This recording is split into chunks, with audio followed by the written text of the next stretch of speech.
Hay naku, bakit naman itong mga damit ay nakakalat na naman sa sahig? Molly? Bakit ang silid mo ay amoy usok na usok?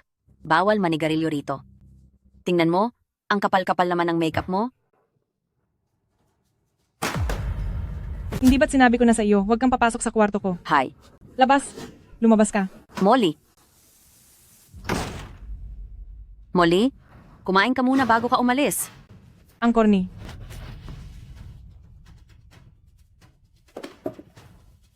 Chen Xiaoyu, ipag-withdraw mo ako ng 30,000 dolyar mamaya, babalikan ko iyan pagkatapos. Bakit mo kailangan ng ganoon kalaking pera? Kahit ipaliwanag ko pa ay hindi mo maiintindihan, kunin mo na agad, kailangan ko na iyan. Sige po, naintindihan ko. Hello po, kukunin ko lang ang 30,000 dolyar para sa asawa ko. Pwede ko po bang makita ang ID ninyo at ng mismong may-ari ng bank book? Hala, dahil sa pagmamadali ko, bakit marriage certificate ang nadala ko? Pasensya na po, nakalimutan ko pong dalhin ang ID ko. Ito ang marriage certificate namin ng asawa ko. Pwede po ba itong gamitin? Ate, pakigalingan naman po ang pagsisinungaling nyo, pwede? Sino po ba ang balak nyo lokohin gamit ang pekeng dokumentong ito? Paano namang magiging peke iyan? Ang asawa ko mismo ang nagbigay niyan sa akin. Isa siyang manager sa Xingguang Theater. Hindi iyan magiging peke. Tingnan mo, mayroon dapat seal ang marriage certificate dito. Pero itong dala mo, kahit isang tatak ay wala. Sa ibang lugar, kamangloko ng tao, susunod. Ha? Baka naman ang marriage certificate dati ay iba ang itsura kaysa sa ngayon? Pwede po bang tingnan niyo uli? Sabi ng peke na yan eh. Umalis ka na. Sa iba ka na lang mangloko. 20 taon na kaming kasal. Paano itong marriage certificate ay magiging peke? Ang ganda mo talaga, mahal? Hahaha.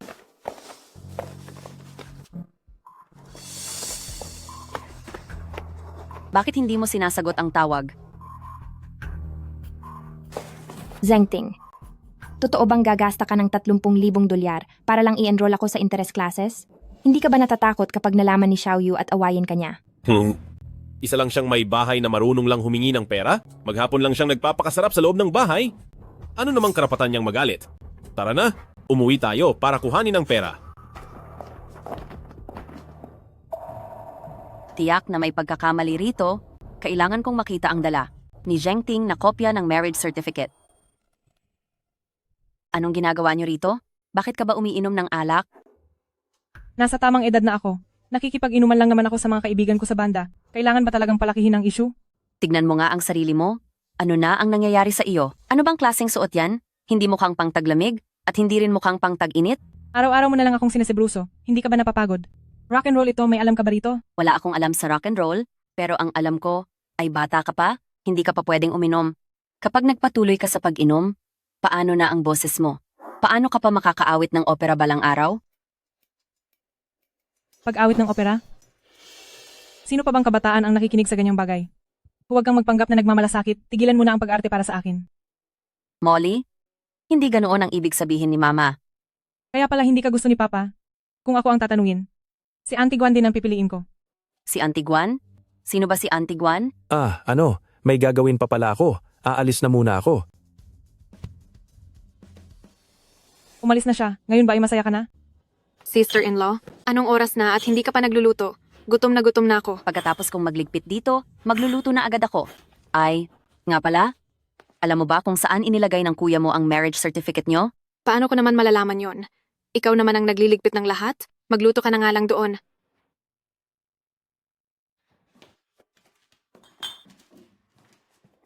Tabi.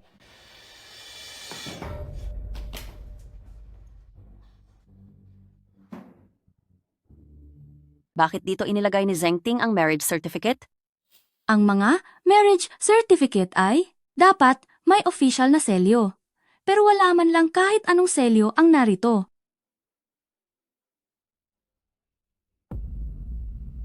Ang marriage certificate ni na Zhao Zhengting at Guan Yanhua. Mahal, bakit sa marriage certificate, ikaw at ang babaeng ito ang nakalagay? Sino siya? Ate Hua, Aba, Jiao Jiao, ito ang regalo ko para sa iyo. Bilis, tingnan mo kung magugustuhan mo. napakabait nyo naman. Palagi na lang kayong gumagastos sa akin.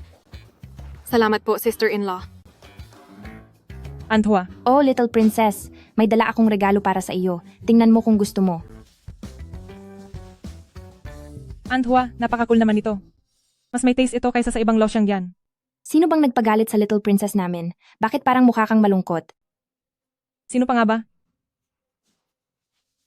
Zhao Zhengting, sagutin mo ako.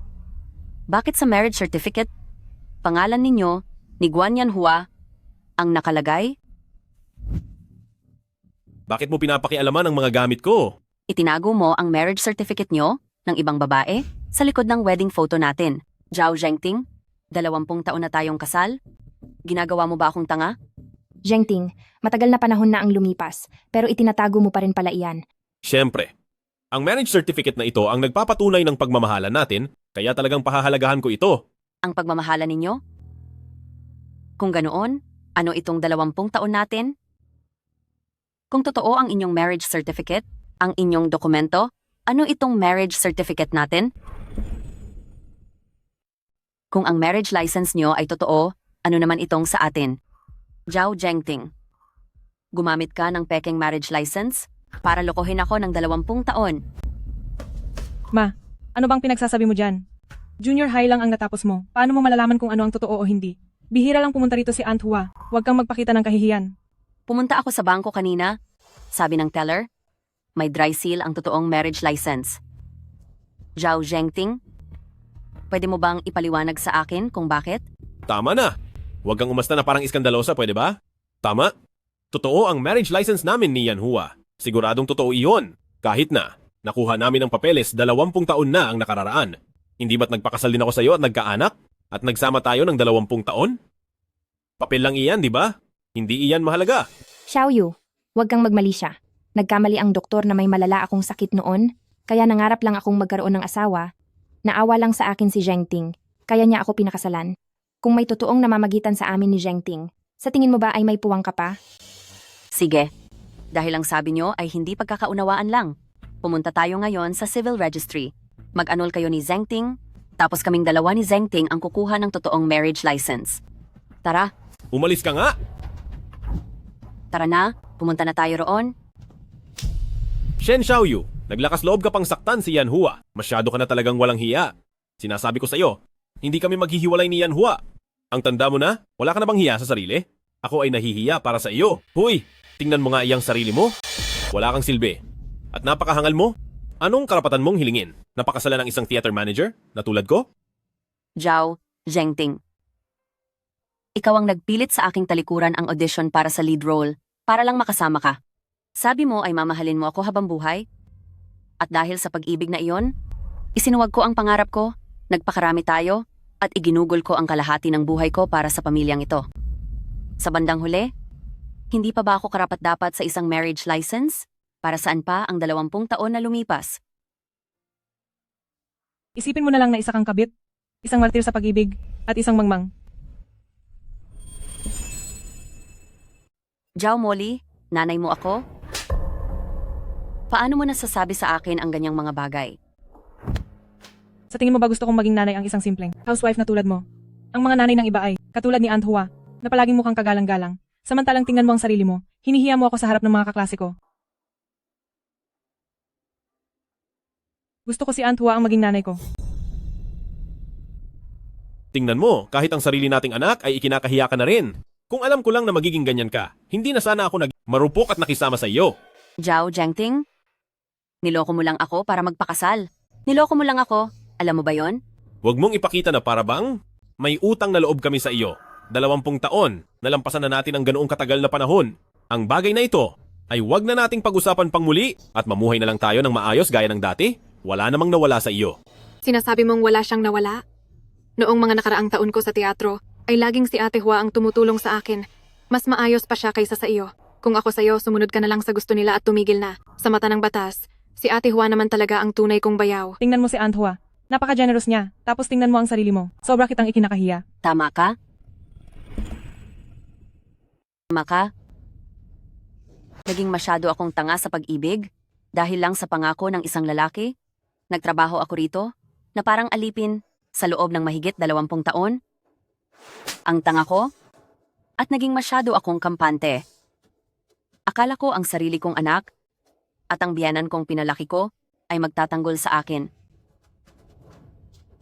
Dahil hindi mo naman ako tinuturing na asawa, maghiwalay na tayo. Zhengting, galit ba si Xiaoyu? Paano kung pumunta na tayo sa civil registry at kunin na ang papeles ng diborsyo? Isang pirasong papel lang naman iyon. Wala akong pakialam doon. Walang hiwalayan. Wala siyang pamilya, wala siyang trabaho, at wala siyang pera. Saan naman siya pupunta kapag nakipaghiwalay siya? Tingnan mo siya, nasobrahan lang siya sa komportableng buhay, kaya nasanay siya sa ganyan. Hayaan mo siyang maranasan ng hirap sa labas ng ilang araw para malaman niya kung gaano kami kalawak ang pag-intindi sa kanya. Tama po kayo, Aunt Hua. Hindi ako kayang iwanan ng nanay ko. Kapag dumating ang oras, kausapin ko lang siya ng maayos. Siguradong, babalik din siyang maamo para ipagluto tayo. Habang tumatanda, lalong nagiging maarte. Shen Xiaoyu, kailan ka matitigil? Sinasabi ko sa'yo, oras na lumabas ka ng bahay na ito, huwag ka na kailanman babalik. Bahay? Kaninong bahay ito? Kayong buong pamilya? Sawang-sawa na ako sa inyo? Ayoko na kayong makasama pa? Sabi mo iyan huwag mong sasabihin sa huli na inapi ka namin. Dahil nagmamatigas ka, huwag kang kukuha ng kahit anong gamit dito sa loob ng bahay. Tama. Ang kinakain, iniinom, at isinusuot mo. Alin ba dyan ang hindi ko pinaggagastusan? Dahil gusto mong umalis. Ang mga bagay na ito, hindi mo maaaring dalhin kahit isa. Sige, isa-isahin natin. Kung ano ba talaga ang mga gamit mo, pamilyang Zhao. 20 taon na tayong kasal, pero tignan mo kung ano lang ang binigay mo sa akin. Ito ay 2 taon na ang nakakalipas. Noong kumuha ng pagsusulit sa kolehiyo si Molly, binili ko lang ito sa bangketa sa halagang $40. Ito naman ay 8 taon na ang nakakalipas. Noong sumama ako sa iyo sa probinsya para sa isang kasal, binili ko ito ng nakasale sa mall sa halagang $55. At lahat ng ito ay mga damit ko pa bago pa tayo magpakasal.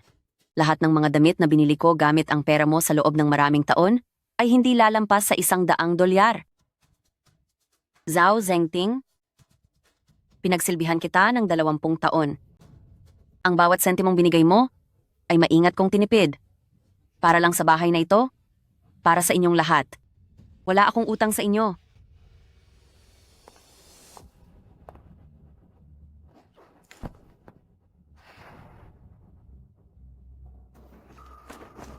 Sister-in-law, siguro naman itong costume at gintong kuwintas ay hindi mura, di ba? Huwag ka nang magpanggap na kawawa rito. Malaki rin ang nagasta mo mula sa pera ng kuya ko. Ang costume na ito ay binigay sa akin ni Old Troop Leader noong umalis ako sa teatro. At itong gintong kuwintas naman ay suot-suot ko na. Bata pa lang ako, hindi ito pagmamay-ari ng pamilya-pamilyang Zhao. Parang gusto naman namin yan. Sister-in-law, itigil mo na itong drama mo.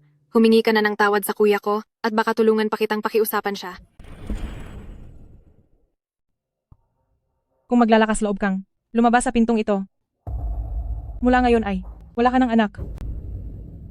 Nasa sayo na kung sinong ituturing mong ina. Bahala ka na. Wala na tayong ugnayan.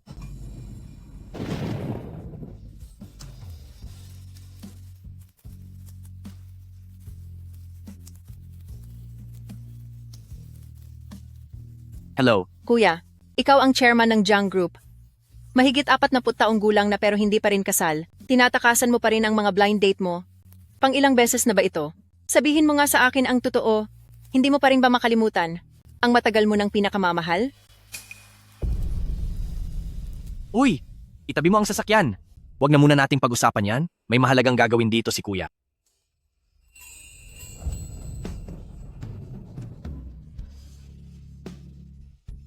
Ang tagal na nating hindi nagkita. Lumang kaklase. Ikaw ba si Jiangwo? Xiaoyu? Anong nangyari sa iyo, Xiaoyu? Annulment. Xiaoyu? Mabuti naman at gising ka na. Halika po, uminom ka muna ng tsaa. Nag-anul ba kayo? Jiangwo, napakatagal na nating hindi nagkita, Pasensya na, at nakita mo pa akong ganito kagulo. Hay, ang buhay naman ay talagang ang puno ng pagsubok. Sino ba ang walang pinagdadaanan? Pero ang nipis ng suot mo, napakalalim na ng gabi at may malakas na bagyo sa labas. Nag-away ba kayo ng pamilya mo? Ako? Aalis na ako bukas ng umaga? Ayos lang kung ayaw mong sabihin. Manatili ka lang muna rito ng payapa. Magpalakas ka muna bago mo isipin ang iba pang bagay. Salamat, Jiangwo. Pero ayaw ko na kasing makaabala sa iyo. Baka kasi iyong asawa mo ay hindi matuwa, at saka siguradong pagguguluhan ito ng ibang tao. Kung iyan ang inaalala mo, huwag kang mag-alala. Una sa lahat, hindi ako nakatira rito, kaya walang chismis na mangyayari. Pangalawa, hindi pa ako kasal. Ang tanging kasama ko ay ang kapatid ko na nag-aaral pa ng sining sa malayo. Kaya sige na, manatili ka na muna rito. Oo nga pala. Mayroon akong card dito. May kaunting pera ito. Gamitin mo para sa mga kailangan mo. Ang password nito ay ang kaarawan mo. Hindi ko po matatanggap yan. Ang dami mo nang naitulong sa akin. Paano ko pa magagawang kumuha ng pera sa iyo? Isipin mo na lang na hiram mo ito. Bayaran mo na lang kapag may pera ka na.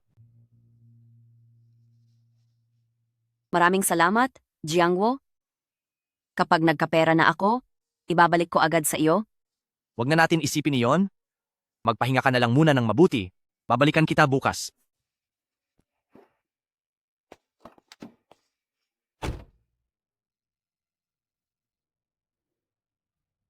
Guan Yanhua.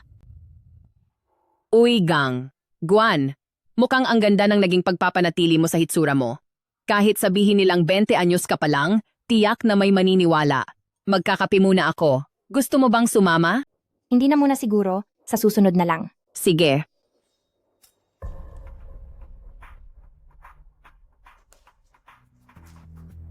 Pinapunta kita rito dahil gusto kong ipaalam sa iyo na nag-propose na sa akin si Zheng Ting. Sa totoo lang, hindi mo naman talaga mahal si Zhao Zhengting. Pareho lang kayong dalawa ng pinagmulan, makasarili at manhid. Hindi mo kailangang magmalaki, wala akong pakialam, dahil sa loob ng 20 taon, ang taong nakasama niya sa buhay ay ako. Nagmamalaki? Xiaoyu, alam mo ba? 15,000 dolyar ang buwan ng sahod ni Zheng Ting. Bawat buwan ay naguhulog lang siya ng 5,000 sa bank account at ang natitirang 10,000 napupunta lahat sa card ko. Noong nakaraan, pinalabas kanya ng 30,000 dolyar. Para lang iyon sa pambayad sa flower arrangement class ko. Pero hindi ko inakala na matutuklasan mo ang tungkol sa marriage certificate. Ano? Xiaoyu, hindi ako katulad mo. Noong bata pa ako, naglakbay ako sa kung saan-saan kasama ang grupo ko, kumanta ako bilang Xiang Hunnu sa loob ng 20 taon. Ngayong retirado na ako, humanap ako ng lalaking magiging parang ATM ko, at mayroon pa akong libreng mapagmahal na anak. Pero ikaw, maaga mong binitawan ang sarili mong karera, para lang maging katulong nila habang buhay. Sa huli, hindi ba't pinalayas ka rin? Kaya naman, hindi mahalaga kung nagmamahal ka. Ang mahalaga ay minamahal ka. Hindi ka ba natatakot na matuklasan iyan ni Zhao Zhengting? Para kay Zheng Ting, ako ang kanyang tanging mahal sa buhay. Ang lahat ng ito ay kusang loob niyang ginagawa. Ang kapal talaga ng mukha mo?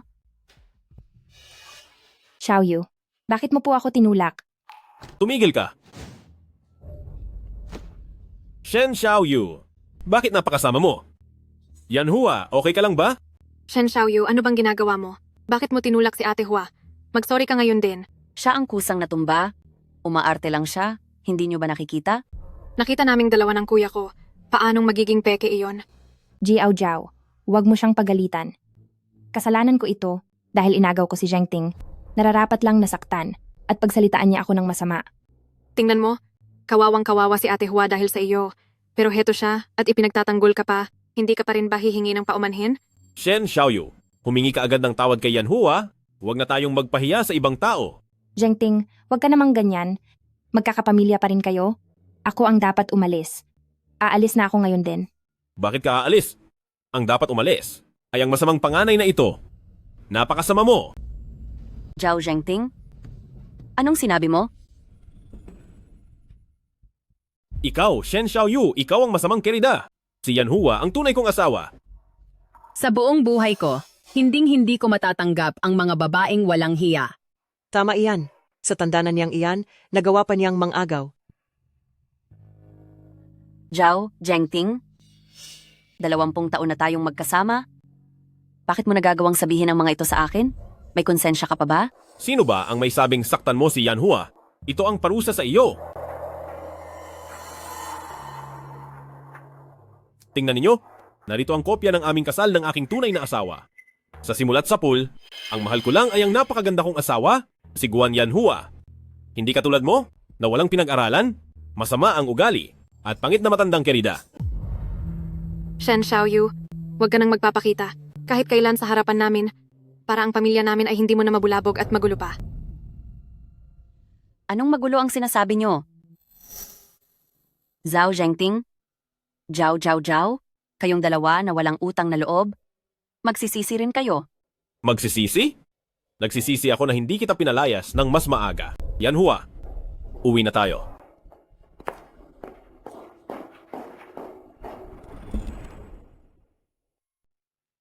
Klarong ako naman talaga ang biktima sa relasyong ito. Pero bakit nyo ito ginagawa sa akin? Kasalanan ba ang hindi nakapagtapos ng pag-aaral? Dahil ba sa isang may bahay na walang kita, ay wala na ring dangal? Jiangwo, bakit ka nandito? Nandyan ka na pala. Nakikita kong hindi mabuti ang pakiramdam mo, kaya naisipan kong ipagluto ka. Tikman mo, kung magugustuhan mo ba ang lasa? Kung hindi, lalabas ako para ibili ka ng iba. Jiangwo, gusto kong kumain ng kakanin doon sa kanto. Pwedeng pakibili mo naman ako? Sige, walang problema.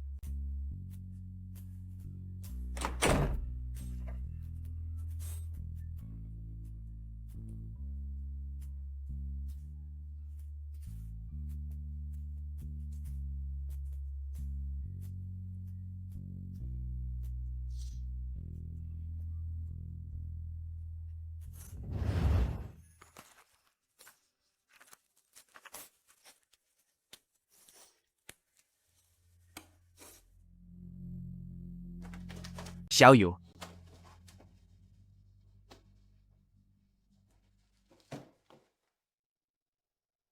Para kay Jiangwo, nitong mga nakaraang araw, ay marami akong naidulot na abala sa iyo. Matagal ko itong pinag-isipan, at sa wakas ay nalinawan na rin ako. Hindi ko dapat isisi sa tadhana ang lahat. Kahit 40 taong gulang na ako, umaasa pa rin akong mabubuo ko ang sarili kong kapalaran. Aalis na ako? Sana sa muling pagkikita natin, hindi na ako ganito kakaawa-awa. Mula kay Xiaoyu, Xiaoyu, hihintayin ko ang pagbabalik mo. Paumanhin, hindi kayo nakapasa sa panayam para sa pagiging apprentice. Maaari na po kayong umalis. magandang araw po. Narito po ako para sa interview. Ale, nandito ka ba para mag-apply bilang tagalinis? Ang pangalawang kwarto po paglabas ay doon na. Hindi po. Gusto ko pong maging apprentice at mag-aral ng opera. Ale, ang ginagawa namin dito sa Teatro Jiang ay ang tradisyonal na pagtatanghal ng Yuju Opera na nangangailangan ng pundasyon mula pa sa pagkabata. Nakapag-aral na po ba kayo ng Yuju Opera noon? Noong bata pa po ay natuto ako sa isang dalubhasa. Ito po, tingnan ninyo.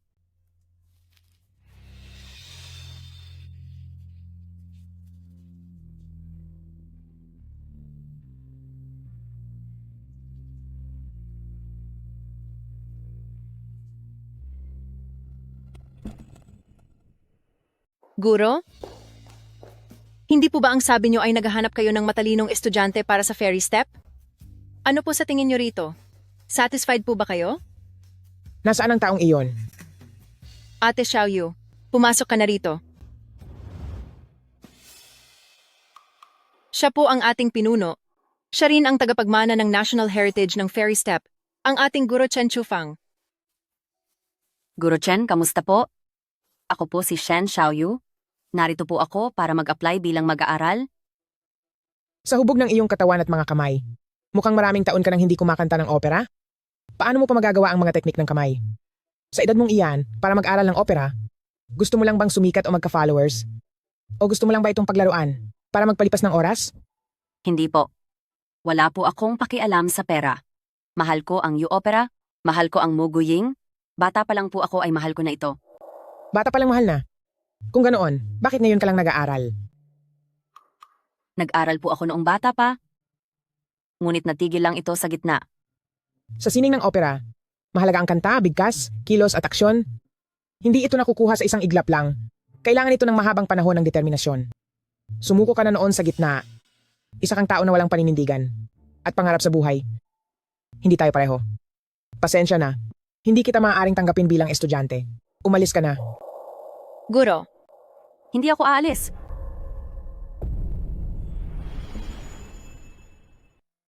Hindi ako aalis. Guru Chen, hindi pera ang habol ko, pero gusto ko lang patunayan ang sarili ko. Mahigit 40 taon na akong nabubuhay. At noon, para sa pamilyang sinasabi nila, sinukuan ko ang sarili kong mga pangarap.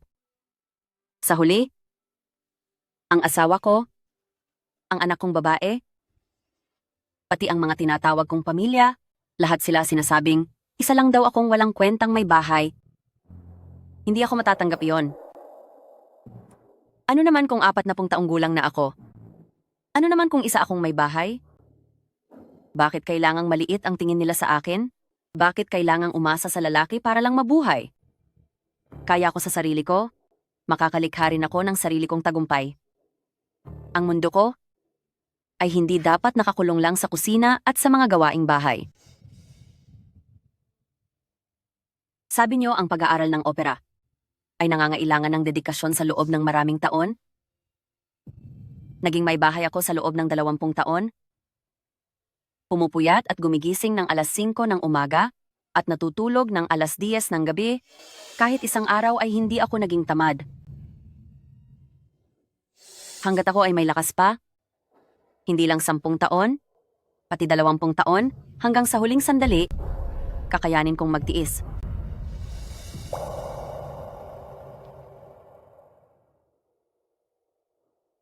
Mahusay ang sinabi mo. Magaling ang sinabi mo. Simula sa araw na ito, ikaw na ang magiging tanging tagapagmana ko sa Chen Chufang bilang huling estudyante. Li Chu, tulungan mo nang tumayo si Ate Xiaoyu.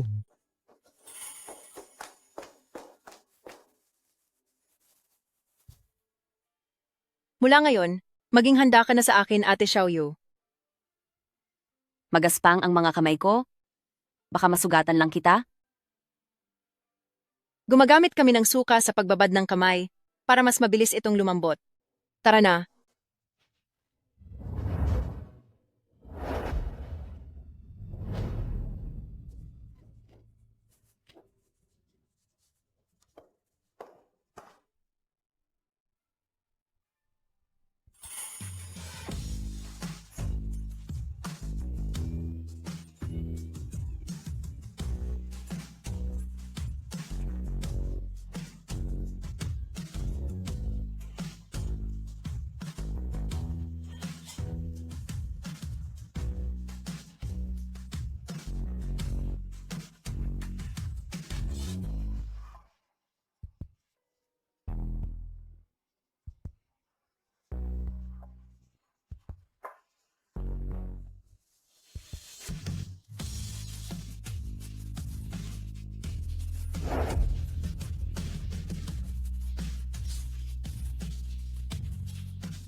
Nagawa niya. At ginawa niya ito sa loob lamang ng 3 taon. Isa siyang milagro. Isang hiyas sa ating opera ng Yu. Guro, 3 taon na po. At ang pagtitiis mong iyan ay palaging nakikita ng iyong guro. Inayos ko na at tinanggap ang imbitasyon ng Starlight Theater upang magsilbi kang kanilang consultant sa opera. Panahon na rin para bumalik ka sa Jiangcheng at patunayan ang iyong sarili. Starlight Theater? Guro, kayo po. Kahit na may sarili akong hangarin. Mas gusto pa rin ng iyong guro na ang ating opera ng You ay mapaunlad at makilala palalo, maipasa sa mas maraming tao, at madala sa buong mundo.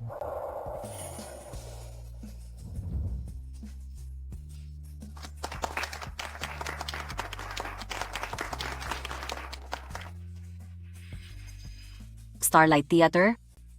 Zhao Zhengting? Sa wakas ay magkikita na tayong muli.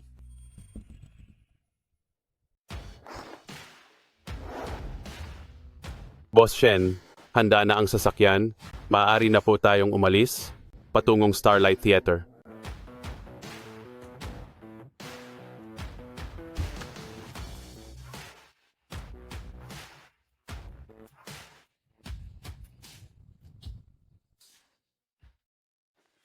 Uy, sandali lang. Pasensya na sa inyong lahat. Huli na ako. Pasensya na at nahuli ako. Old Zhao, ano bang nangyayari sa'yo? Ngayong araw ay darating si Boss Shen para personal na magbigay ng gabay sa atin. Sinasabi ko sa iyo, karaniwan, hayaan mo na kung pabaya ka. Pero bakit ngayon? Wala ka pa rin pakialam? Naku, troop leader. May importante lang na nangyari sa bahay. Isiguraduhin kong hindi na mauulit ito. Sige na, tama na yan. Kapag mamaya ay nabastos mo si Boss Shen, mula ngayon, wala ka na sa trabahong ito. Pumunta ka sa gilid. Sino ba yung Boss Shen na iyan? Isang hamak na aktor lang naman siya? Ano bang nakakamangha sa kanya? Uy, huwag kang magsalita ng ganyan. Siya ang personal na disipulo ni Elder Chen. Nagsimula sa industriya noong 40 taong gulang siya. Ang pag-aaral niya, sa loob lang ng 3 taon, ay natutunan na niya ang Intangible Cultural Heritage Fairy Step sa ibang bansa. Marami na siyang nagawang world tour. Hindi lang iyon. Sa Muguying takes command ni Boss Shen, ang presyo ng tiket sa loob ay umabot na sa 10,000 dolyar bawat isa. At sa kabila niyan, ay napakahirap pa rin makakuha ng tiket. Ganoon ba kamahal ang isang tiket? Zhao Zhengting, Yan Hua? bakit ka nagtatago? Naku, Yan Hua. Ikaw? Halika rito. Tatanungin kita, bakit ka ba nagtatago? Naku, Yan Hua. Pag-usapan na lang natin ito sa bahay. Huwag mo akong guluhin. Tatanungin kita. Noong inuutusan ako ni Zhao, bakit hindi mo ako tinulungan? Kapag tapos na ang trabaho ko dito sa tropa, tutulungan kita? Ayos ba? Hindi. Anong bagay ang mas importante pa sa asawa mo? Sumama ka na sa akin pauwi ngayon din. Ano ka ba? Dahil lang ba hindi ko na ilabas ang basura? Hindi mo ba pwedeng gawin iyon ng mag-isa kahit minsan? Dahil lang sa basura? Bakit hindi mo iyon ilabas? Sinasabi ko sa iyo, hindi ako katulad ni Shen Xiaoyu, isang babaeng walang kwenta. Ang mga kamay ko ay para sa pag-aayos ng bulaklak, hindi para sa gawaing bahay. Tama na iyan. Nandito na si Boss Shen.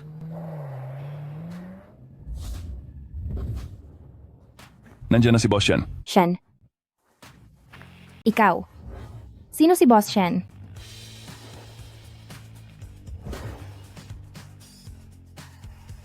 Welcome, Boss Shen. Salamat sa pagpunta para magbigay ng gabay sa dula. Halik kayo, tuloy po kayo, pakiusap. Nandito na si Boss Shen?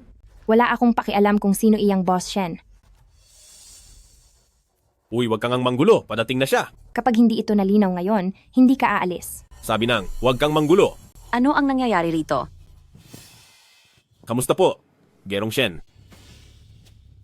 Nako, maliit na bagay lang po ito. Ako na ang bahala rito. Security, ilabas ang 2 taong ito. Boss, troop leader? Makinig ka sa paliwanag ko? Troop leader. Tumahimik ka, Zhao Zhengting. Wala kang bonus sa buwang ito. Boss, troop leader.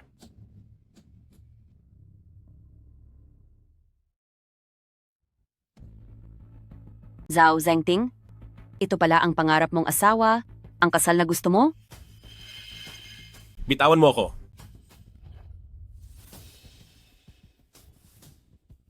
Xiaoyu. Bitawan mo ako. Xiaoyu. Anong Xiaoyu? Linawin mo ang sinasabi mo.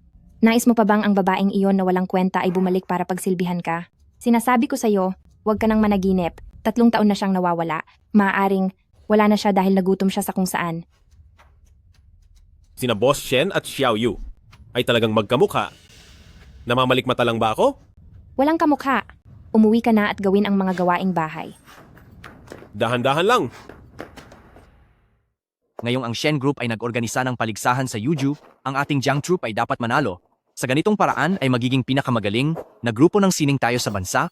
Huwag po kayong mag-alala, kuya. Nag-imbita po ako ng isang mahusay na tao. Dahil naririyan siya, siguradong ang ating pagtutulungan ay magiging maayos. Sino ang sinasabi mong mahusay na tao? Tingnan niyo po. Ang kanyang Mugiying takes command ay mas magaling pa kaysa sa akin. Siya? Siya ba ang sinasabi mong mahusay na tao? Po? Nasaan siya ngayon? Nasa Starlight Theater siya bilang isang tagapayo ng guro. Xiao Yu? Sa wakas ay nagbalik ka na. Sandali. Kuya, saan po kayo pupunta? Kuya, Auntie, kailan ba matatapos ang pagkain? Gutom na ako. Bakit mo ako tinatanong? Hindi naman ako marunong magluto. Hanapin mo ang madrasta mo. Naku, kalimutan mo na. Dahil ang alam niya lang buong araw ay pakainin ako ng instant noodles at tinapay. Hindi siya marunong magluto. Mas mahusay pa sa kaniya ang nakakaawang babaeng iyon.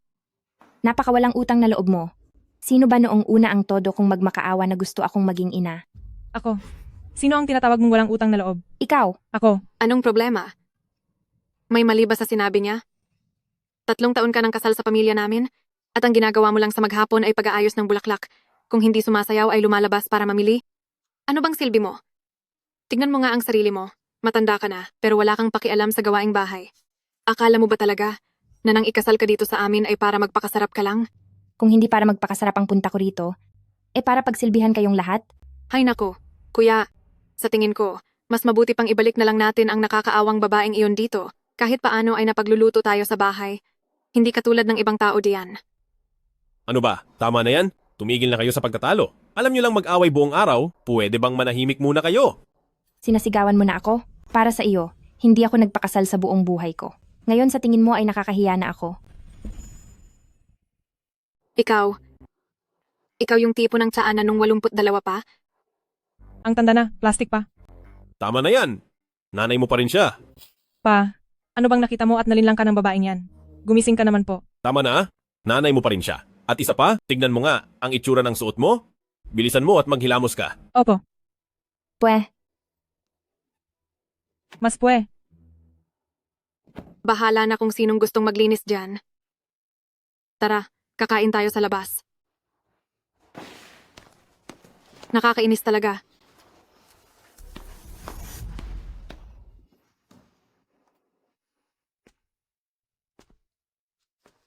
Pagdating sa pag-aalaga sa bahay, iba talaga ang galing ni Xiaoyu.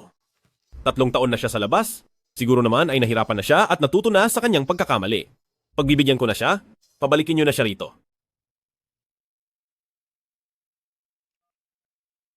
Halo? Ang numerong tinatawagan nyo ay hindi na aktibo? Mangyaring suriin ang numero bago muling tumawag. Naglakas loob siyang palitan ang kanyang numero. Binibigyan na nga siya ng pagkakataon pero tumatanggi pa. Bagay lang sa kanya na maghirap sa labas. Huwag po kayong mag-alala. Sisiguraduhin ko pong palaging bibisita rito para gabayan ang mga aktor sa kanilang pagkanta at para ipagpatuloy ang tradisyon ng opera. Mabuti. Mabuti. Ang aming teatro ay palaging handang tanggapin si Boss Shen para kami ay turuan at gabayan. Kung talagang makakapunta kayo, isang malaking karangalan po iyon para sa amin. Huwag na po kayong mag-abala na ihatid ako. Bumalik na po kayo sa loob. Xiao Yu. Jiangwo, bakit ka nandito? Xiao Yu, nakikita ko na ngayon na may sarili ka ng karera, masayang-masaya talaga ako para sa iyo. Salamat, Jiangwo. Oo nga pala. Ito iyong perang hiniram ko sa iyo noon. Ang tagal na rin noon, pasensya ka na. Kung ngayon ko lang nabayaran. Naku, huwag na. Bakit kailangan mo pang maging formal sa akin? Kunin mo na ito. Kung hindi mo ito tatanggapin, hindi ako mapapakali. Sige. Teka, anong balak mo ngayong nakabalik ka na? Inimbitahan ako ng aking kasamahan sa Jiangxi Theater bilang pangunahing bida. Oo nga pala. Jiang din ang apelyido mo. Napakalaking pagkakataon nito. Alam mo, Xiao Yu, sa totoo lang, ako sa Jiangxi Theater. Pasensya ka na. Sasagutin ko lang ang tawag. O Lichu, bakit? Ate Xiao Yu, naaalala mo ba ang nabanggit ko sa iyong kuya ko? Tignan mo kung kailan ka may oras. Ayusin ko ang pagkikita ninyo para magkakilala kayo. Ang ipakikilala sa aking blind date ni Li Chu ay si Xiao Yu pala. Ang batang ito, sa wakas, ay may nagawang matino. Wag na. Sa ngayon, ang gusto ko lang ay magsikap para kumita ng pera. Ayaw ko nang bumalik sa buhay na umaasa sa lalaki. Mukhang malalim ang sugat na iniwan kay Xiaoyu. Kapag nalaman niya na ako ang boss ng Jiangxi Theater, iiwasan niya kaya ako? Mas mabuting ilihim ko muna ang pagkatao ko. Siya nga pala, ano nga ulit ang sasabihin mo kanina? Sabi ko, nagtatrabaho ako sa Jiangxi Theater bilang guard. Hindi mo naman ako ikakahiya, di ba? Hinding-hindi. Pantay-pantay ang lahat ng trabaho. Saka, noong ganoon ang kalagayan ko, hindi mo rin naman ako ikinahiya, di ba? Haha. Ano? May biglang pumasok na bagong bida sa dula? Oo. Ang narinig ko ang pangalan ay Shen Xiaoyu. Bakit kapangalan siya ng hipag ko? Hindi. Siguro ay nagkataon lang. Isang hamak na evaporadang may bahay lang siya, paano siya magiging pangunahing bida?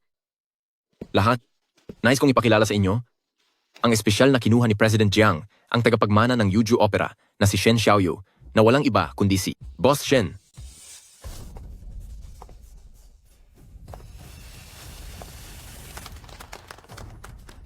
Hipag? Bakit ikaw yan? Hindi ko akalain, pagkatapos ng 3 taon, magiging amo na ako ngayon ng hipag kong nang api sa akin noon. Bakit Zhao Zhao Zhao? Kakilala mo ba ang chief natin? Hindi po. Chief, ipakikilala ko lang po sa inyo.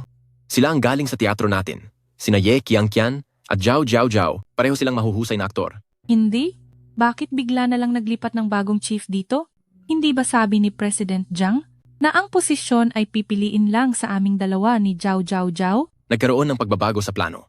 Inimbitahan natin si Gerong Shen dahil umaasa kaming siya ang mamumuno sa grupo para sa paligsahang inorganisa ni Pamilyang Shen, ang paligsahan sa Yu Opera. Pamilyang Shen? Iyon bang galing sa tanyag at mayamang pamilyang Shen?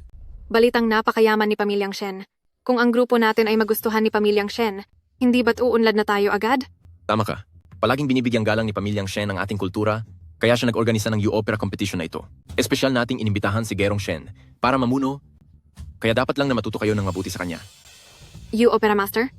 Sigurado ba kayo riyan? Hamak na may bahay lang siya na ang natapos lang ay middle school. Oo nga, dito sa grupo natin.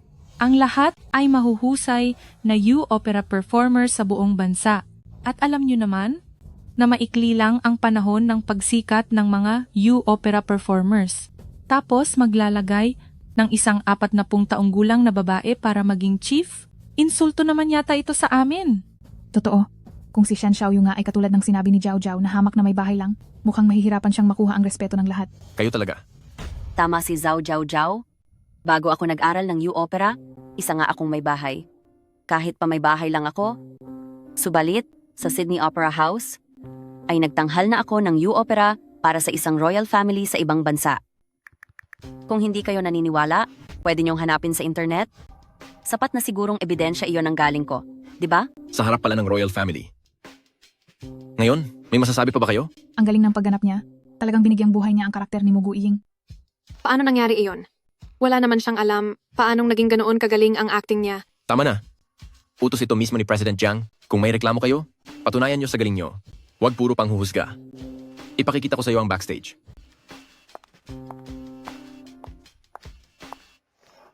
Isang 40 taong gulang na may bahay lang, naglakas loob pang agawin ang pwesto ko. Tingnan natin kung paano kita tatapusin. Sino na namang gumalit sa'yo? Pagbalik mo, bakit mo kami tinititigan ng ganyan? Wala kang pakialam. Guanyan Hua, hindi ko ba sa'yo sinabi? Nasusuotin ko ang damit na ito bukas. Bakit hindi mo ito nilabhan? Bakit ko gagawin yon?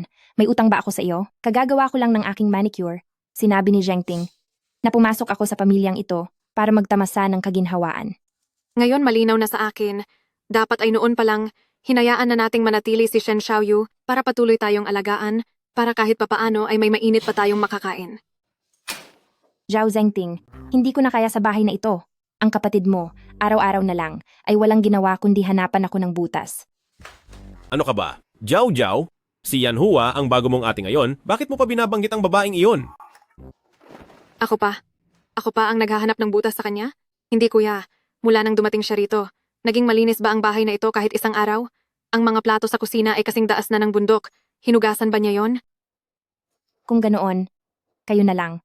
Ang tumawag kay Shen Xiaoyu, pabalikin niyo siya rito. Mas maganda, di ba? May libreng katulong kayo. Yung si Shen Xiaoyu, maganda na ang buhay niya sa labas, namumuhay siya ng masaya, wala na siyang pakialam sa atin. Anong ibig mong sabihin? Siya ay pangunahing tauhan na sa ating teatro, ang direkta kong boss. Kaya wag na nating isipin na babalik pa siya. Managinip ka na lang. Kalokohan. Isa lang siyang may bahay. At magiging boss siya? Napakakahiya naman yan. Tama po. Siya, sa teatro niyo, ay mas bagay lang maging tagalinis. Tingnan niyo ito. Alam ko namang hindi kayo maniniwala.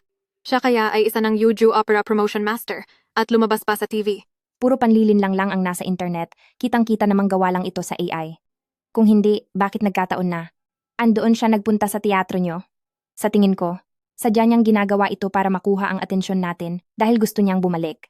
Isang hamak na may bahay na kung ano-ano ang pinagagawa sa publiko, talagang wala siyang kahihiyan. Jiao Jiao, ngayon din ay tawagan mo siya at sabihin mong inuutusan ko siyang magbitiw agad sa trabaho at pwede pa siyang bumalik sa atin para magpatuloy sa paglalaba at pagluluto rito. Magandang ideya iyan. Dapat nga, gawin natin siyang katulong, bibigyan natin siya ng $1,000 kada buwan. Siguradong papayag siya. Sige po. Tatawagan ko siya. Hello, magandang araw. Sister-in-law, ako ito. Mag-ingat ka sa mga sinasabi mo. Ngayon, si Guan Yanhua na ang iyong sister-in-law. Ako na. Shen Xiaoyu, inuutusan kita ngayon na magbitiw ka agad sa trabaho at bumalik ka na rito para maging katulong namin. Maaari akong magbigay sa iyo ng $1,000 kada buwan. Zhao Zhengting, napakawalang hiya mo talaga. $1,000? Nagawa mo pa talagang sabihing iyan? Ako ngayon ay kumikita ng $200,000 kada buwan. Sa tingin mo ba ay makikinig ako sa iyo? Huwag mo na akong tawagan. Lumayo ka sa akin ng sobra. Baka kasuhan kita ng harassment. Hello? Shen Xiaoyu. Nagawa niya akong babaan ng telepono. Sabi ba niya, $200,000 ang kita niya. Natatandaan ko si Jiao Jiao, $5,000 lang ang kita kada buwan. Paano nangyari iyon? Ang posisyon na iyon ay dapat sa akin. Tingin ko ay sinasadya niya lang magmayabang. Huwag kayong maniwala sa kanya. Puro yabang lang ang alam niyan. Kung anong klaseng tao siya, hindi niyo ba alam sa loob niyo?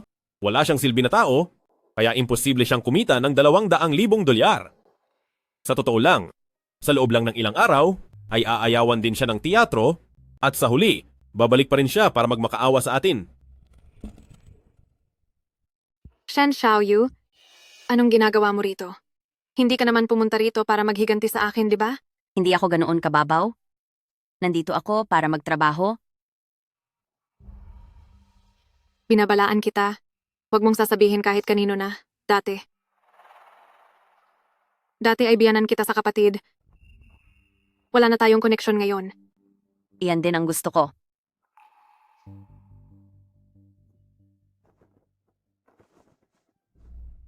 Ate Xiaoyu, itong si Zhao Jiao Jiao, binibigyan ka ba niya ng problema? Bakit ayaw mong ipaalam sa kanila ang tungkol sa relasyon natin? Para wala nang maglakas loob na apihin ka. Huwag na po. Gusto kong gamitin ang sarili kong galing para patunayan. Nakarapat-dapat ako sa posisyon bilang teatro chief. Hay nako, masyadong mabait ang ugali mo. Balita ko itong si Jiao Jiao Jiao ay walang sapat na kakayahan. Pero ang laki ng ulo. Zhao Jiao Jiao? Kapatid siya ng dati kong asawa? Ang ibig kong sabihin, ang dati kong biyanan sa kapatid. Siya ba yung walang utang na loob na kamag-anak ng asawa mo? Kung ganoon kailangan ba nating... Hayaan mo na. Ang mga bagay sa nakaraan ay dapat nang limutin. Sa ngayon, nakatuon lang ako sa maayos na pagtatrabaho. Siya nga pala, ang gagamitin nating dula sa kompetisyon, may naisip na ako. Ipapalabas natin ang Muguying Takes Command. Isusulat ko ang script at ipapakita sa iyo. Basta nariyan si Ate Xiaoyu, tiwala ako. Sigurado ako na sa kompetisyon pagkalipas ng 1 buwan, tayo ang tatanghaling panalo. Kapatid pala ni Shen Xiaoyu sa dating asawa itong si Zhao Jiao Jiao.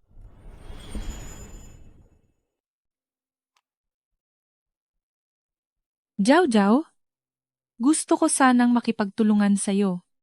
Anong ibig mong sabihin? Gusto mo ba talagang habang buhay na lang? Matapakan ng walang hiyang Shen Xiaoyu na iyon habang nasa ilalim ka niya? Kung mananalo tayo sa kompetisyong ito, ang posisyon niya bilang pinuno ay mas lalong titibay. Tayong dalawa ay wala ng pagkakataong sumikat pa. Pero pinoprotektahan siya ni President Jiang. Ano ba ang magagawa natin? Maaari nating kunin ang script ni Shen Xiaoyu. Sigurado ako na kapag hindi siya nakapaglabas ng script, hindi na siya kakampihan pa ni President Jiang.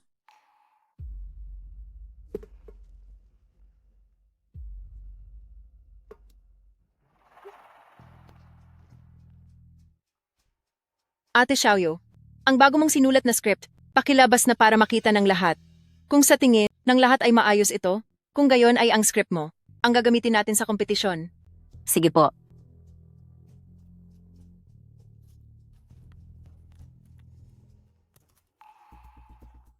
Anong nangyari?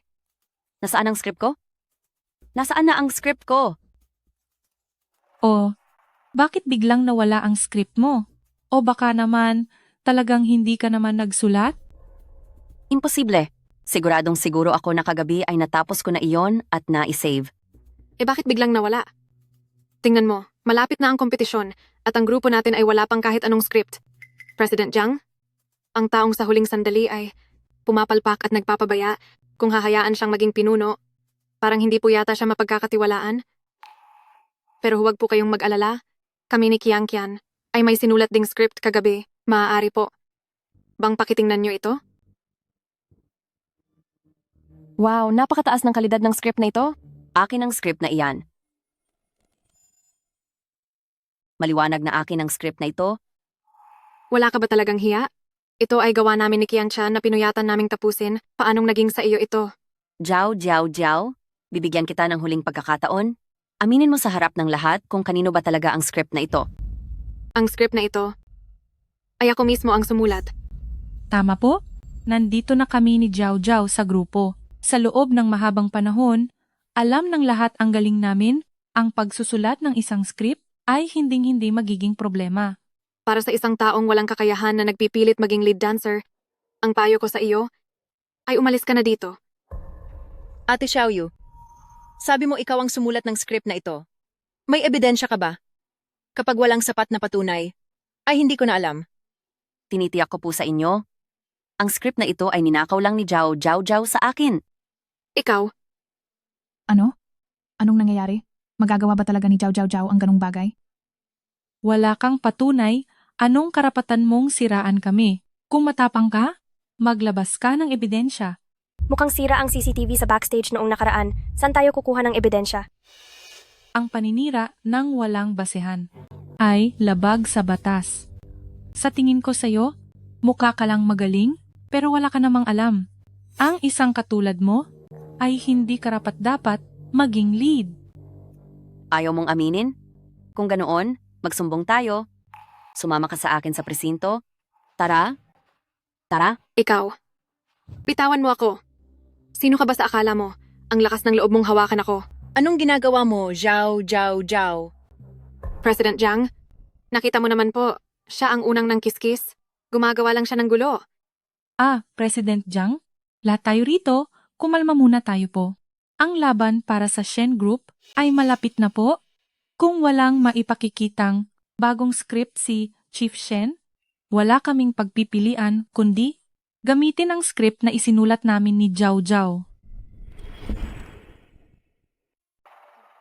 Sinong nagsabing wala akong script? Meron ako. Ditong isang set ng bagong script. Sa panahon ngayon, gumagamit ka pa rin ng sulat kamay, hindi ka ba natatakot na pagtawanan?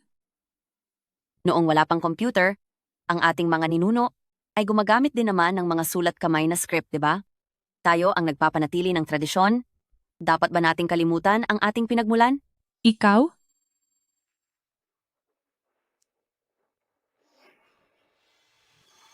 Noong unang panahon, sakay ng kabayo ay mukhang matapang, ang kaaway ay napatalsik sa kanyang harapan. Habang may buhay ay may pananagutan, hindi hahayaang maagaw ang lupain ng bayan. Magaling. Tunay na kahanga-hanga ang mugiying. Tungkol sa script na ito ni Gerong Shen, mayroon ba kayong tutol? Wala po kaming tutol. Walang tutol, sir. Ang ganda ng script na ito. Kahit 10 taon pa ako magsulat ay hindi ko ito mapapantayan. Kung ganoon, sa darating na kompetisyon, gagamitin natin ang script ni Gerong Shen para sa ating pagtatanghal. Para sa mga isusuot sa kompetisyon, na-order ko na silang lahat para sa inyo. Kaya mag-ensayo kayong mabuti para makuha ang kampiyonato. Huwag po kayong mag-alala, President Jiang.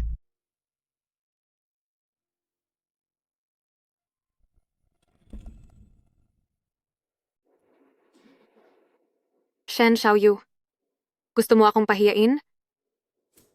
Kaya wag mo akong sisihin kung maging malupit ako sa'yo. Gupit-gupit na ang costume. Tingnan natin kung paano ka makakaakyat ng entablado. Anong nangyari? Bakit nasira ang costume na to? Hindi ko po alam. Bukid na ang laban at ngayong sira na ang costume, anong gagawin natin? Zhao Jiao Jiao, wala akong balak na sadyain ka. Pero binaliwala mo ang kapakanan ng lahat at ginawa mo ang ganitong bagay. Pagkatapos ng kompetisyon na ito, hindi na kita patatagalin dito. Huwag kang mag-alala. Ipauubaya mo sa akin ang tungkol sa costume. Bago ang kompetisyon bukas, sisiguraduhin kong maaayos ko ito. Nananampalataya ako kay Ate Xiaoyu. Magsisimula ng kompetisyon. Mangyaring pakibilisan po ang inyong paghahanda sa makeup at pananamit. President Gawin mo na Jiang, ang huling paano kung tawagan na natin sila para madaliin? Magsisimula na ang palabas anumang oras. Maghintay pa tayo ng kaunti. Naniniwala ako kay Ate Xiaoyu. Siguradong hindi niya tayo bibiguin. President Jiang, dala na namin ang dati nating mga costume. Kahit anong mangyari, pwede pa rin naman itong isuot. Para saan pa kung dinala ang costume na ito? Wala pa naman si Ate Xiaoyu. President Jiang, bakit hindi na lang natin gamitin ang set na to? Tapos hayaan natin si Ye Qiangqian at si Zhao Jiao na pumili ng isa na papalit. Talagang kulang na tayo sa oras. Sige po. Mukhang iyon na lang ang magagawa natin. Kayong dalawa, sumunod kayo sa akin sa backstage para mag-makeup.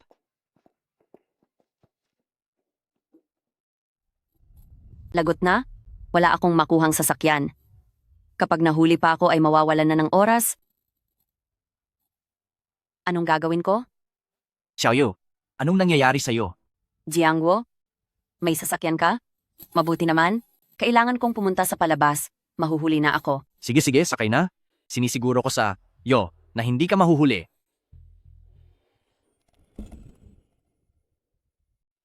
Tatay, mahigit 30 na taon nang nawawala. Ang si tita, mahahanap pa ba natin siya? Ang mahanap ang tita mo, ang tanging hiling. Ng lolo mo bago siya pumanaw. Ano man ang mangyari, kailangang mahanap natin siya. Opo. Ang tita ay may kaparehong gintong lock namin. Kapag nakita ko yun, siguradong makikilala ko agad siya. Sige, tara na. Nood na tayo ng laban. Papa, masakit ang tiyan ni Anan.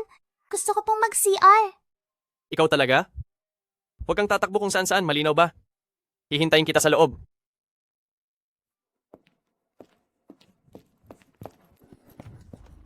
Nandito na ako. Bumalik ka na doon. Baka bawasan ang sweldo mo dahil wala ka sa pwesto mo. Sige, bilisan mo na. Tandaan mo, tawagan mo ako kapag may kailangan ka.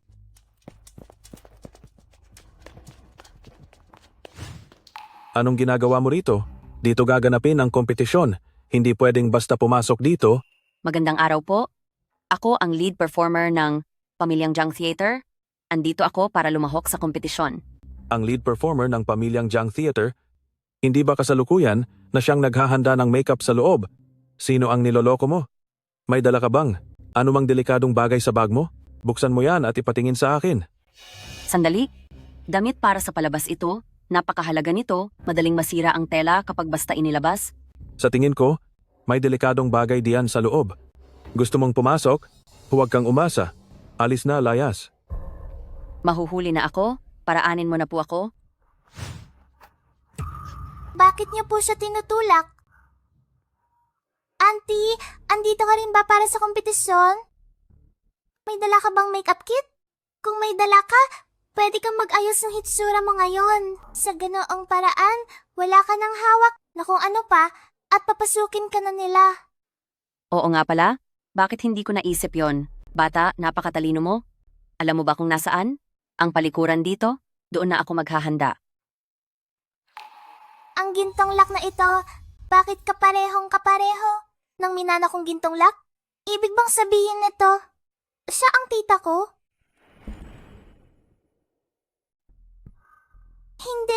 Hindi ako pwedeng magpadalos-dalos. Tungkol sa bagay na ito, kailangan ko muna itong sabihin kay Papa.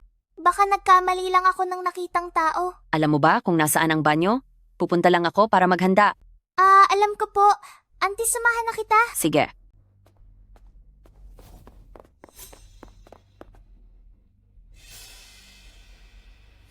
Tingnan natin ang pamosong likha ng Teatro Jiang. Ang Mugi Ying takes command.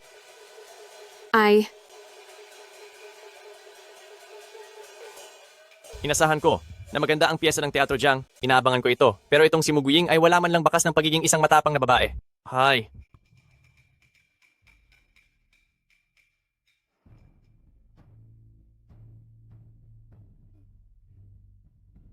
President Chen, ito ang palabas sa aming teatro. Sa tingin niyo po ba, ayos na ito?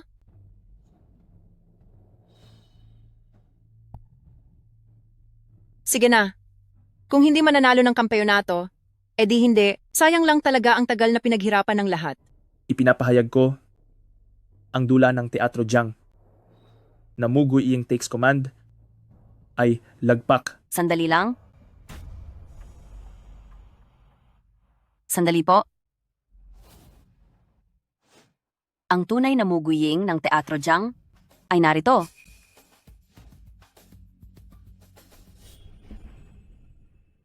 Ang tunay na muguying ng Teatro Jiang ay narito. Papa, Bakit lumabas ka lang? At pagbalik mo ay may kasama ka ng iba? nakita ko po sa babaeng iyon ang gintong kandado na pamana ng ating pamilya. Ang gintong kandado ng pamilya natin? Sa loob ng maraming taon, marami na ang nagpanggap na tiyahin mo. Hindi tayo pwedeng magbase lang sa gintong kandado. Panoorin muna natin ang kompetisyon. Pagkatapos nito, magpapahanap ako ng taong mag-iimbestiga. Alam ko po. Kanina po ay nakakuha ako sa kanya ng isang hibla ng buhok.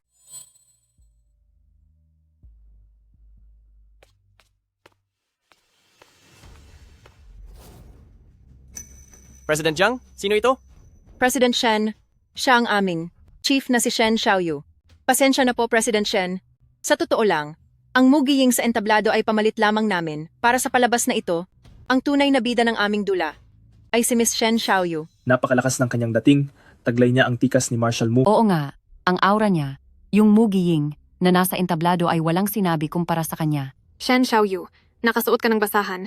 Anong ginagawa mo rito? Miss Contestant, matuto kang rumespeto. Nabalitaan ko kay President Jiang na ikaw ang nagdisenyo ng obra na ito. Sabik na akong mapanood ang iyong pagtatanghal. Salamat po sa papuri, President Shen. President Shen, huwag po kayong papayag na maloko ng babaeng iyan. Ang suot niya ay lumang kostiyum na itinapon na. Oo nga naman, Shen Xiaoyu. Balak mo bang magtanghal sa entablado nang nakasuot ng basahang iyan? Excuse me po, sa aking kostiyum? Alin doon ang mukhang basahan? Maaari bang magtanong, yung kasuotan ko sa pagtatanghal? Nasaan ang sira? Imposible ito. Hindi ba ginupit at sinira ang kasuotan mo? Paano itong naging maayos pa rin? Nasaan ang sira dito? Tunay ngang perpekto ito. Bilang isang aktor ng U-Opera, ang aming kasuotan ay ang aming buhay. Ang kaalaman kung paano kumpunihin ang aming kasuotan ay isang bagay na dapat alam ng bawat aktor ng U-Opera. Huwag mo kaming bulahin sa matatamis mong salita. Kahit pa na kumpuni mo ang iyong kasuotan, ano naman ngayon? Tama. Ayon sa patakaran, ang bawat teatro ay hindi maaaring magsumite ng dalawang palabas. Kayong dalawa. Upang matiyak ang pagiging patas, talagang mayroong ganyang patakaran. Pero natatandaan ko po, mayroon pang isang patakaran ang laban na ito. Maaring magsumite ang teatro para sa solo performance at group performance. Gusto kong magparehistro para sa isang solo performance ng Muguying Takes Command. Nababaliw ka na ba? Magpaparehistro ka para sa solo performance? Ang reputasyon ng U-Opera ay hindi dapat masira sa mga kamay ni Teatro Jiang. Ang dula ng Muguying Takes Command hindi dapat mabigo rito. Kung gagamit tayo ng ganoong pagtatanghal para lokohin ang mga manonood, pagdating ng panahon, sino pa ang aasa sa opera? Hindi ko papayagang mangyari ang ganoong bagay. Ang pagpapatuloy ng tradisyon ng opera ay mas mahalaga pa kaysa sa buhay ko. Sige. Dahil sa ipinamalas mong tapang, ay hinahangaan kita at pumapayag na ako. President Shen, paano mangyayari iyan? Paano kung ang ibang mga kalahok ay hindi pumayag? Ako ang bahala. Kami rin. Handa kaming managot. Salamat sa inyo na binigyan niyo ako ng pagkakataong ito. Ate Xiaoyu, naniniwala kaming lahat sa iyo.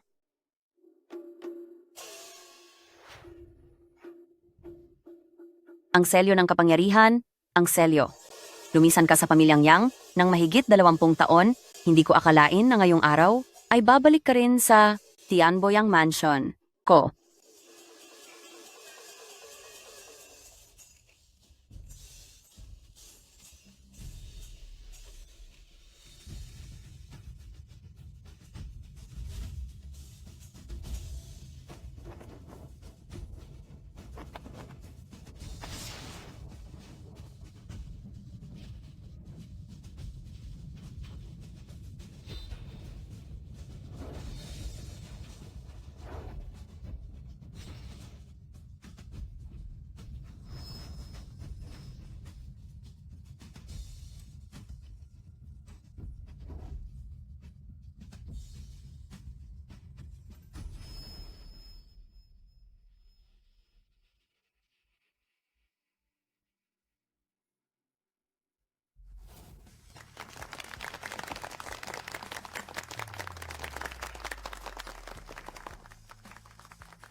Tagumpay. Parang nararamdaman ko na nasa gitna ako ng digmaan 1,000 taon na ang nakalilipas. Nakikita ang tapang ni Marshal Mu at ang gilas niya sa gitna ng labanan.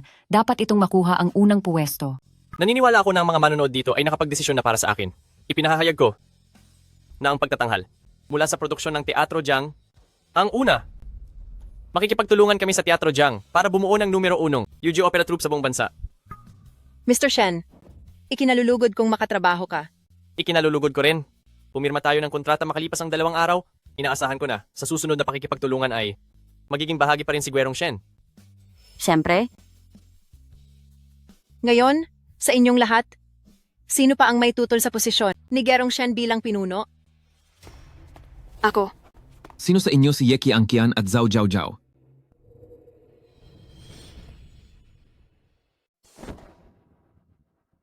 Ako si Zhao Zhao Zhao.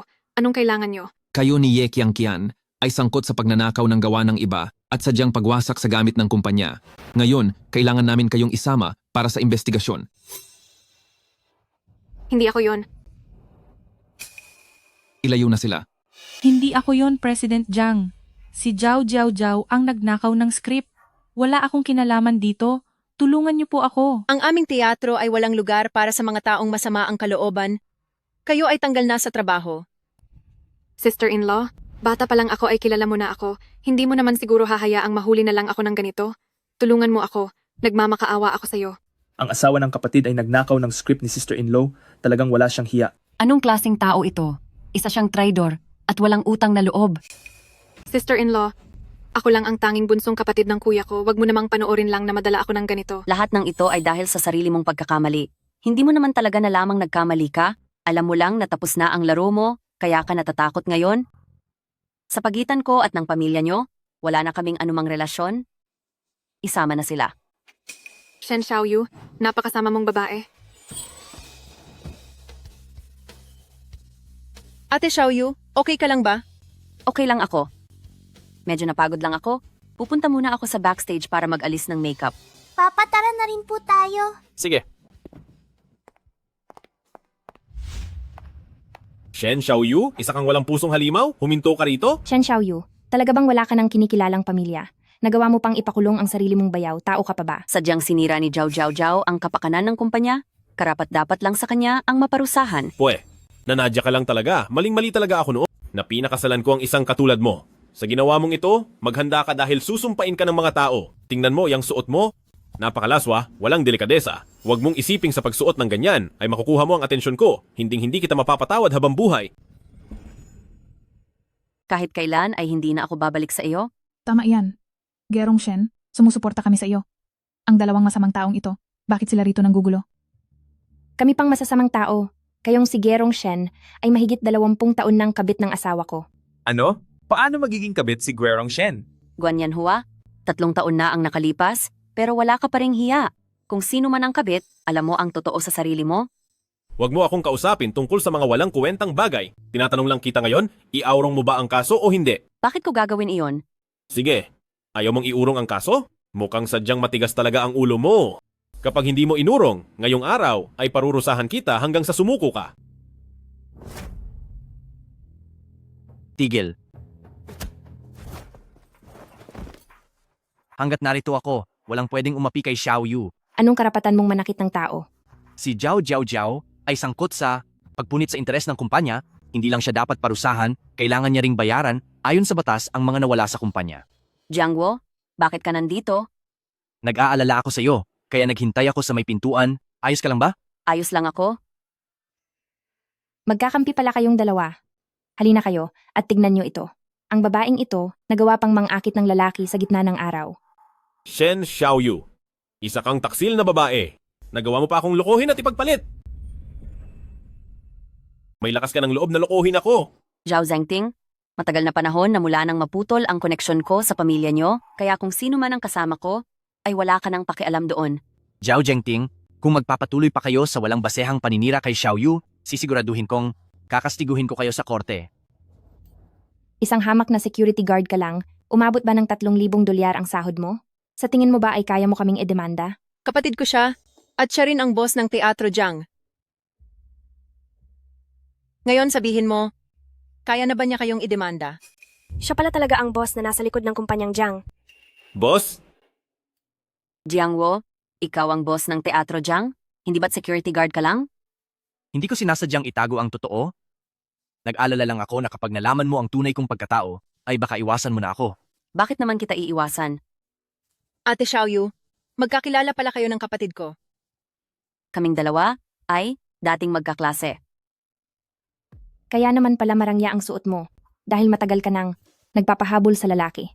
Shen Xiaoyu, isa kang ngang masamang babae at walang dignidad. Ngayong araw, tuturuan kita ng leksyon. Makinig ka sa akin, ako si Jiang Jiangwo at hindi ako kailanman nananakit ng babae, pero hindi ibig sabihin yan ay hindi ako kailanman papatol sa lalaki. Kapag nagbitiw pa kayo ng kahit isang masamang salita laban kay Xiao Yu, parurusahan ko kayo. Ikaw, magagawa mo akong saktan? Zhao Zhengting, kapag hindi ka pa tumigil sa panggugulo, hindi ako magdadalawang isip na tawagan ang Starlight Theater mo upang ang buong katotohanan ay ipaalam sa lahat. Tingnan natin kung mapapanatili mo pa ang trabaho mo pagkatapos niyon. Bibigyan kita ng 5 segundo, mag-isip ka ng mabuti. 5, 4, 3, 4, 3. Talagang nagpapanggap ka lang ah. Mag-eskandalo ka lang kung talagang iniisip mong ikaw ang panganay na anak ng pamilya Shen. Paano mo mapapaalis ang ating Zhengting sa kanyang trabaho? Magmayabang, sino ba ang hindi marunong yan? Sino ako? Noong huli sa harap ng Starlight Theater, hindi ba't nakita nyo na? Ikaw nga talaga iyon noon. Paano itong nangyari? 2, 1. Tapos na ang oras. Kung hindi pa kayo aalis dito, huwag niyo akong sisihin kung parusahan ko kayo. Shen Xiaoyu, talaga bang kakakalimutan mo na ang ating pinagsamahan? Zhao Zhengting, kapag gumawa ka pa ng gulo, hindi ako magdadalawang isip na ipakulong din kayong dalawa. Akala nyo ba, ako pa rin ang Shen Xiaoyu noong nakalipas na mga taon na kaya nyo lang kontrolin, nagpanggap kayong mabuti, niloko nyo ako, at walang kahihiyang tinatamasa ang pag-aalaga ko sa buong pamilya nyo. Kung sino ba ang kabit? Hindi nyo ba alam sa sarili nyo? Mga tao, pumasok kayo, kunin ang dalawang ito, huwag silang hayaang manatili rito. Bitawan niyo ako. Huwag. Xiaoyu, may trabaho pa ako? Maawa ka, pakiusapan mo naman sila. Bitawan niyo ako. Huwag mong hawakan ang mga gamit ko. Tumingi ka rito. Sino ito? Bakit kamukha ko siya noong kabataan ko? Hindi na ako magsisinungaling sa iyo. Siya ang una kong minahal, Noong kabataan namin, nagkasakit siya at wala na. At ikaw, dahil magkamukha kayo, kaya... At ano naman, Kaya pala, ginawa mo lang pala akong kapalit niya? Isa kang ganap na manloloko, makikipaghiwalay na ako sa'yo. hiwalayan? Managinip ka. Isa ka lang namang libreng atem para sa akin. Sa loob ng ilang taon, umaasa ka lang sa akin sa pagkain? Sa tirahan? Si Xiaoyu ay kailanman hindi nagsayang ng pera. Ngayon naalala mo na ang kabutihan niya? Nagsisisi ka na ba na pinakasalan mo ako? Huli na, hinding-hindi magkakagusto sa iyo si Xiaoyu. Ang pinakapinagsisisihan ko sa buhay na ito ay ang pakasalan ka. Xiaoyu, ngayon ko lang nalaman na palagi lang niya akong niloloko. Xiaoyu, patawad. Ako. Nagkamali ako. Naging mali ako noon. Patawarin mo na ako. Ako, nangangako ako. Na simula ngayon ay aalagaan na kita ng mabuti. Makikipaghiwalay ako kay Guan Yanhua. Pagkatapos ay magpapakasal na tayo. Mamumuhay tayo ng maayos, ano? Payag ka ba? Zhao Zhengting. Matapos mong makuha ang gusto mo, ay gusto mo na akong iwanan, ha? Walang ganoong kadaling bagay sa mundo. Guan Yanhua, ikaw. Baliw ka na. Layas. Tama na. Nasa pampublikong lugar tayo. Guan Yanhua, huwag kang magpadalos-dalos. Shen Xiaoyu, tuwang-tuwa ka na ngayon sa sarili mo, di ba? Sinasabi ko sa iyo, hindi ako kailanman makikipaghiwalay kay Zhao Zhengting na libreng taga-suporta ko, kaya huwag ka nang umasa. Ikaw lang ang nagpapahalaga sa walang silbing taong yan? Ako si Shen Xiaoyu, at kailanman ay hindi ko binalak na bumalik pa. Isa siyang makasarili at walang kwentang lalaki na ang sarili lang ang iniisip. Ang ganyang klase ng lalaki, kahit ibigay mo pa sa akin ng libre, hindi ko tatanggapin. Xiaoyu, huwag po. Sa loob ng maraming taon, ikaw lang ang laman ng puso ko. Lagi kitang iniisip at inaalala. Zhao Zhengting, ikaw pala ang taong walang utang na loob na nagpahirap kay Xiaoyu ng napakaraming taon, hindi ba? Security? Ilabas sila rito at turuan niyo sila ng leksyon. Opo, boss. Xiaoyu? Xiaoyu? Xiaoyu? Xiaoyu. Jiangwo, Licho, maraming salamat sa inyo ngayong araw. Kung wala po kayo, hindi ko po alam kung ano ang gagawin ko. Ate Xiaoyu, masyadong formal naman iyan at di ka siguro ito ng tadhana. At hindi ko akalain na magkaklase pala kayo ng kapatid ko. Xiaoyu, hindi mo naman ako sisisihin sa pagtatago ko ng tunay kong pagkakakilanlan sa iyo, di ba? Hindi naman po, bakit naman? Napakalaki ng naitulong nyo sa akin. Labis-labis ang pasasalamat ko sa inyo. Ngunit, nais ko na pong magbitiw mula sa Teatro Jiang. Bakit po? Dahil ba inilihim ko sa iyo ang totoo kong pagkatao? Kaya ka nagagalit? Bakit naman ako magagalit? Dahil sa bagay na iyon. Bakit po ba Ate Xiaoyu? Kapag hindi po ninyo ipinaliwanag ng maigi sa amin, hindi ko po kayo papayagang umalis. Nanggulo ang pamilya ni Zhao Zhengting ngayong araw. Ang kapal talaga ng mukha ng pamilyang iyon. Nag-aalala lang ako na baka muli silang nanggulo, baka masama ang maging epekto noon sa kumpanya. Iyan lang pala ang inaalala mo, Xiaoyu. Hindi mo naman ito kasalanan. Kung sakaling bumalik man sila rito, ipakakaladkad ko sila palabas sa mga security guard natin. Huwag mong kakalimutan na bukod sa pagiging presidente ng kumpanyang ito, ako rin ang pinuno ng security team, kaya sumusunod sila sa lahat ng utos ko. Tama po Ate Xiaoyu, tama ang sinabi ni Kuya. Huwag ka na pong umalis, okay? Si Kuya, pati na rin ako, hindi namin kayang mawalay sa inyo. Pero, kasi, Ate Xiaoyu, makalipas ang 2 araw, seremonya na para sa pirmahan ng Shen Group. Kung wala po kayo, anong mangyayari sa aming mga taga-Jiang Group? Hindi mo naman siguro kami hahayaang malugi, di ba? sige, tutulungan ko kayo para maging maayos ang lahat sa pagpirma ng kontrata sa kumpanya ni Shen. Ngayong araw, dahil narito ang lahat, mayroon akong napakahalagang bagay na iaanunsyo. Teka muna, sandali! President Shen, anong ginagawa mo? At bakit ka nagmamadali rito? Ay, bitaw. Walang hiya ka? Bitiwan mo siya? Kuya, kumalma ka muna, huminahon ka muna po. President Shen, kailangan mong magpaliwanag sa amin sa ginawa mo. Bagaman si President Shen ay bata pa at matagumpay, pero dapat alam mo pa rin ang limitasyon mo sa mga bagay. Mayroon akong isang mahalagang bagay na kailangang i-anunsyo.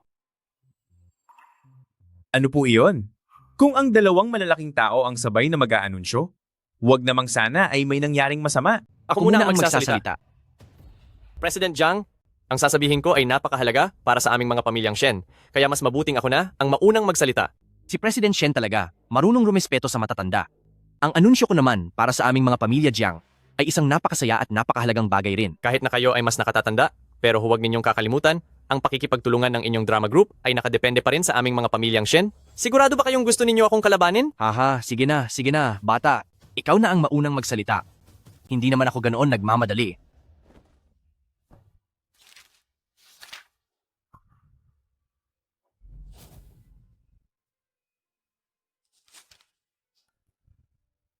Ate, sa wakas ay nahanap na rin kita. Tita,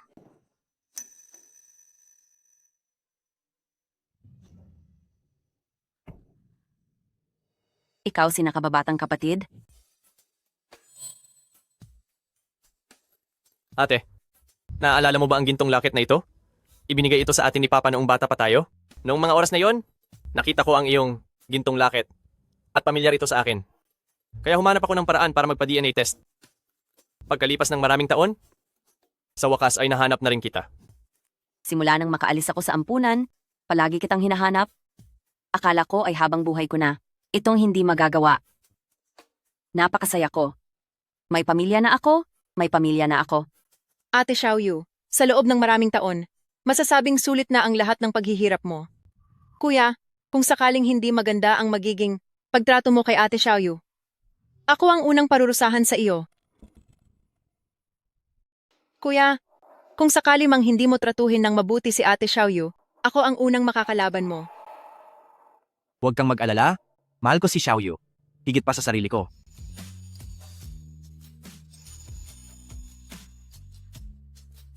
Kuya, bilisan mo, ikaw na ang susunod. Nasa iyo na kung paano mo susuyuin ang ate ko. Bilisan mo na, huwag kang kabahan.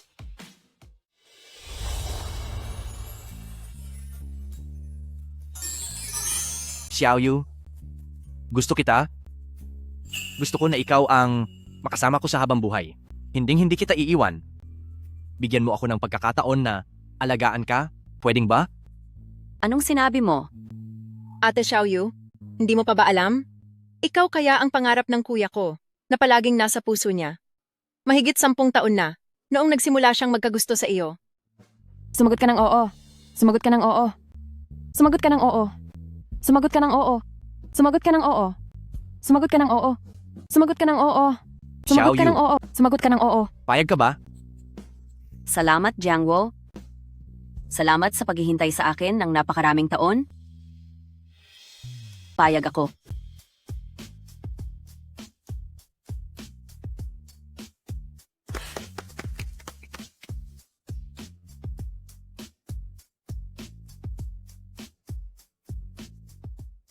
Ate, uwi na tayo. Alam na ni nanay na nakabalik ka na. Siguradong matutuwa siya. tita, gusto ko ring matuto ng opera na You. Sige ba? Hanggat gusto mong matuto, ituturo sa iyo ni tita ang lahat ng kaalaman niya sa buong buhay niya. Dapat mong ipagpatuloy ito ng maayos at ang ating You Opera ay palaganapin at pasikatin. Gagawin ko po.